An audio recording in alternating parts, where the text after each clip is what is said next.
How to verify and claim your Spotify artist profile. Hi everyone, welcome back to the channel. In this video I'll guide you through the steps on how you can verify as well as claim your Spotify artist profile, so make sure to watch the video till the very end.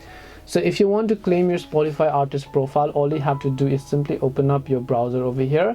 Then you have to visit this direct link, in this case, which I'll make sure to drop a link, which is artist.spotify.com/c/team/access/artist. I'll make sure to drop a link. You can just click on the direct link down below. Now, before you try to claim our artist profile, there are a couple of things you need to understand. That must be that you must have already posted some kind of music on the Spotify platform and have already created an artist account, which means your Spotify account that you've posted music on. And from here, you can just claim that yourself as an artist, and then you can claim that profile if that is yours.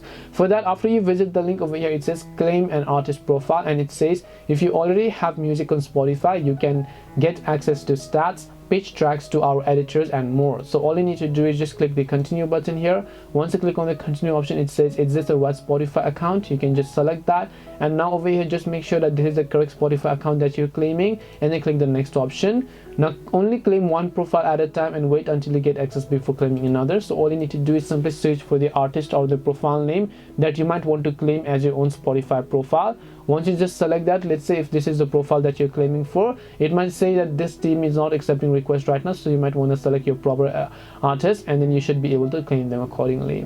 This way you can claim your Spotify artist profile. Hope this video was very helpful, and if it did help you, then make sure to leave a like and subscribe to the channel. If you have any questions, feel free to leave them down. Thank you very much for watching till the end of this tutorial, and see you soon in the next video.